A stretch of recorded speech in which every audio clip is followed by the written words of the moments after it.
E aí, seus flamenguistas, vocês estão confiantes na vitória do Mengão no jogo de hoje contra o Palestino na decisão da Copa Libertadores? É uma decisão, apesar de ser só a quarta rodada da fase de grupos, grupo E. O Flamengo precisa vencer não só hoje, mas o Flamengo precisa vencer todos os outros confrontos para, quem sabe, brigar pela liderança. Isso porque depende aí de uma combinação de resultados. A gente vai ter que torcer contra o Bolívar também. Vou passar um pouco sobre a situação do grupo e também vou falar sobre a provável escalação de Tite para o jogo de hoje, né? Teremos algumas alterações em relação à última partida contra o Bragantino e também teremos desfalques importantes para essa partida. Vou falar ao longo do vídeo, mas antes eu quero saber a sua opinião, a sua expectativa para essa partida. Repito a pergunta que eu fiz. Você está confiante? Deixa aí, então, nos comentários aí o seu palpite, a sua expectativa para esse jogo e principalmente, meu parceiro rubro-negro,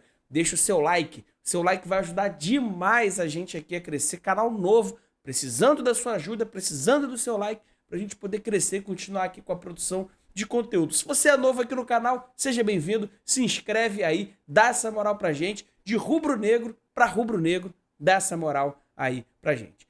Bom, seus flamenguistas, o Flamengo enfrenta o Palestino pela quarta rodada da Libertadores, grupo E, e o Flamengo tem 4 pontos nesse grupo, é o segundo colocado, o Bolívar lidera o grupo E com 9 pontos, ou seja, isso significa que com 5 pontos de vantagem, o Flamengo tem que vencer os 3 jogos, são 2 jogos dentro do Maracanã, né? Esse jogo agora de hoje contra o Palestino em Coquimbo, né? No estádio que não é do Palestino, né? Numa outra cidade, porque o estádio do Palestino não foi liberado por conta do estado do gramado, a qualidade péssima do gramado, né? E o Flamengo vai fazer essa última partida fora de casa, depois enfrenta o Bolívar no Maracanã e o Milionários para fechar a fase de grupos também no Maracanã. Então a gente vai precisar vencer os 3 jogos para se classificar para as oitavas de final e, além, obviamente, de vencer o Bolívar, tem que torcer aí para o time boliviano tropeçar ou contra o Milionários nessa quarta-feira, jogo 11 horas da noite,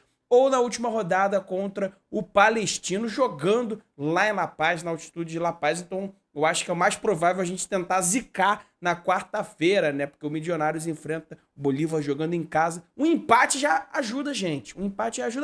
Mas não adianta de nada a gente também ficar zicando, pensando no Bolívar, se a gente não fizer a nossa parte. Lá em Coquimbo, no Chile, o Flamengo precisa vencer. Não tem negócio.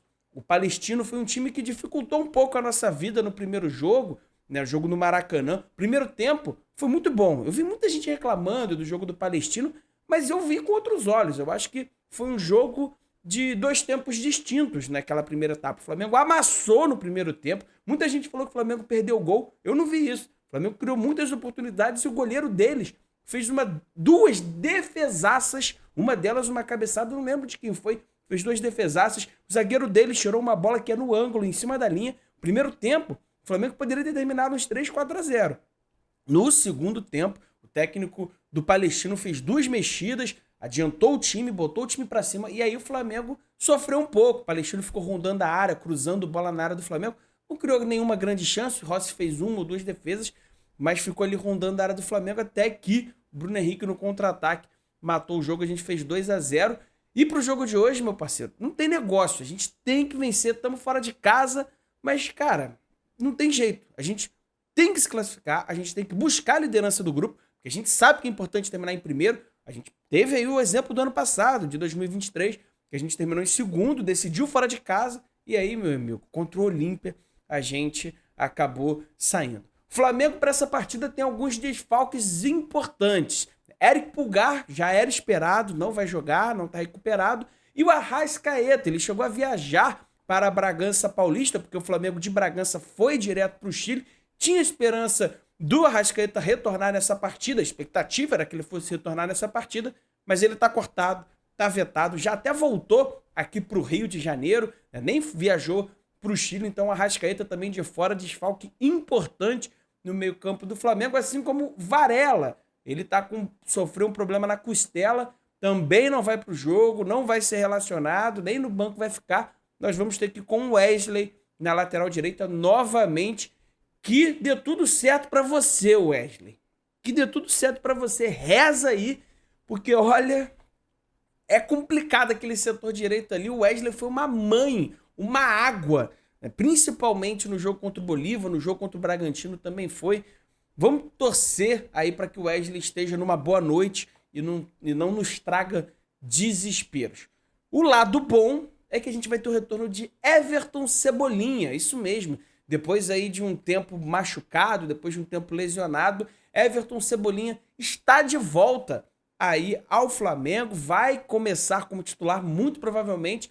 Vou trazer a provável escalação aqui para vocês, mas antes, quem diria que a gente ia comemorar o retorno de Everton Cebolinha, né? Ele que até ano passado eu mesmo chamava ele de Everton sem bolinha, e agora, desde que o Tite assumiu, ainda no final do ano passado, vem jogando muita bola, mas tem uma explicação. Tem uma explicação por que o Everton Cebolinha rende tanto desde a chegada do Tite. O Everton Cebolinha, que é o único jogador que está invicto. O Everton Cebolinha não perdeu ainda nessa temporada, né? Ele teve o início de temporada, ele se machucou no jogo contra o São Paulo, que ele tomou a porrada lá no tornozelo, tomou porrada contra o Atlético Goianiense, tomou porrada contra o São Paulo, e aí, a partir daí, coincidentemente ou não, o Flamengo simplesmente não conseguiu mais fazer tantos gols. O Flamengo perdeu pro Bolívar, perdeu pro Botafogo, empatou com o Palmeiras, até ganhou do Amazonas por 1-0 jogando mal e agora empatou com o Bragantino. Ou seja, desde que o Cebolinha saiu, o Flamengo teve dificuldade. E eu tenho uma explicação. Tem uma explicação, eu vou explicar o porquê que o Cebolinha é tão fundamental nesse esquema do Tite, mas antes, vamos para a provável escalação do Flamengo? Vamos trazer a provável escalação do Flamengo? Vou chegar até aqui um pouco pro lado, para você poder acompanhar aqui a provável escalação do Flamengo, né, que vai vir então aí com o Rossi no gol, o Wesley na lateral direita, como eu já falei, Fabrício Bruno retorna à zaga no lugar do Léo Ortiz, que foi titular contra o Bragantino, fazendo dupla com o Léo Pereira, né? Fabrício Bruno e Léo Pereira na dupla de zaga. E na lateral esquerda, Matias Vinha, decisão acertada. Vinha vem jogando muita bola e é titular hoje, tá? Vive um momento melhor que o Ayrton Lucas. No meio-campo aí tem as alterações e podemos ter variações. Vou trazer todas as variações para vocês aqui também. Vamos lá. A princípio, vai ser essa dupla de volante com Alan e Gerson. Nicolás de la Cruz lá na frente, aberto pelo lado direito Luiz Araújo, aberto pelo lado esquerdo o Everton Cebolinha e lá na frente o atacante Pedro. Tite, ou seja, retornando aí nesse 4-2-3-1 ou 4-3-3, como queiram, eu enxergo mais como um 4-2-3-1, mas tem gente que diz que é um 4-3-3 e tá certo também, não tá errado dizer que é um 4-3-3. Eu enxergo mais como um 4-2-3-1. Uma das possibilidades de variações táticas é trazer o Nicolás de la Cruz para fazer a volância e adiantar um pouco o Gerson, como vocês estão vendo aí agora, né? Inclusive, eu prefiro que na fase ofensiva seja assim, porque o Nicolás de la Cruz, ele traz muito mais intensidade, ele é aquela formiguinha atômica, né? Aquele famoso box to box, que vai de uma área a outra, percorre o campo todo, e ele tem melhora a qualidade na saída de bola do Flamengo, e defensivamente ele é mais intenso que o Gerson. Eu preferia que fosse dessa forma aí. O Nicolás de la Cruz um pouco mais recuado, jogando entre aspas de volante ao lado do Alan, e o Gerson um pouco mais à frente, mas eu imagino que vai ser daquela outra forma. Eu imagino que o Tite vai manter o Gerson de volante e o Nicolás de la Cruz ali como um 10 ali, como meia articulador. Uma outra possibilidade que o Tite pode usar também, e que ele usou muito no Corinthians, nesse Flamengo, eu pelo menos vi pouco, mas que é uma formação que o Tite gosta de usar, que ele pode usar, é esse 4-1-4-1, com Alan um pouco mais preso, e aí tanto o De La Cruz quanto o Gerson podendo ter aquela liberdade de atacar, de pisar na área, e o Alan ficando um pouco mais preso. Sempre com os laterais jogando por dentro, lógico, fazendo ultrapassagens, com liberdade para fazer ultrapassagens, mas sempre jogando um pouco mais por dentro, um pouco mais construtor, e os pontas dando a amplitude, os pontas jogando muito colado à linha lateral. E na fase defensiva, vocês já estão acostumados, não vai mudar, vai ser 2 linhas de 4-4-2, os pontas ajudando demais na recomposição. O Luiz Araújo vai ser fundamental no apoio ao Wesley pelo lado direito. O Wesley vai precisar do apoio do Luiz Araújo para fazer essa marcação, e o Luiz Araújo é um jogador que sabe recompor, aí tem essa qualidade Então, defensivamente, o time deve se comportar dessa forma, no 4-4-2, com o De La Cruz encostando, jogando mais ao lado do Pedro, né? E aí, com a bola, tem aquelas 3 opções táticas, aquelas 3 variações. A primeira que eu mostrei deve ser a escalação principal, mas a gente só vai saber mesmo como vai se comportar o time a partir do momento que a bola rolar. Enfim, rapaziada, por que o Cebolinha rende tanto nesse esquema do Tite que eu mostrei pra vocês? Eu expliquei aqui que no esquema do Tite os laterais jogam por dentro e os pontas jogam aberto. E o Cebolinha é talvez o único jogador do Flamengo que tem a característica para fazer essa função que o Tite gosta. Do ponta bem aberto, colado à linha lateral, que recebe a bola e parte para cima no X1, no mano a mano, vai para cima.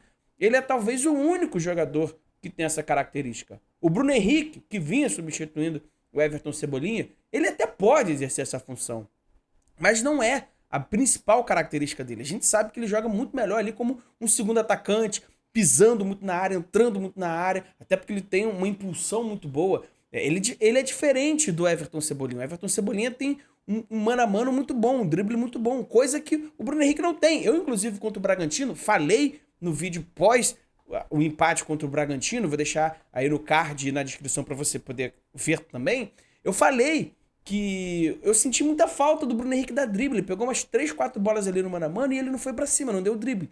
O Everton Cebolinha é o jogador mais incisivo de drible e nesse esquema do Tite com pontas abertos, que pega a bola muito na velocidade no X1, gosta muito dessas viradas de jogo para pegar no mano a mano e pegar no jogo posicional aquela superioridade técnica, porque essa é o estilo do jogo posicional que o Tite tem um quê? O estilo do jogo do Tite não é posicional, mas tem um pezinho no posicional. E o grande pilar do jogo posicional é você criar vantagens numéricas, seja numérica, 3 contra 2, né, vantagem numérica, ou seja, vantagem qualitativa, você pegar no 1 contra 1 com um cara que dribla bem, como é o caso do Everton Cebolinha.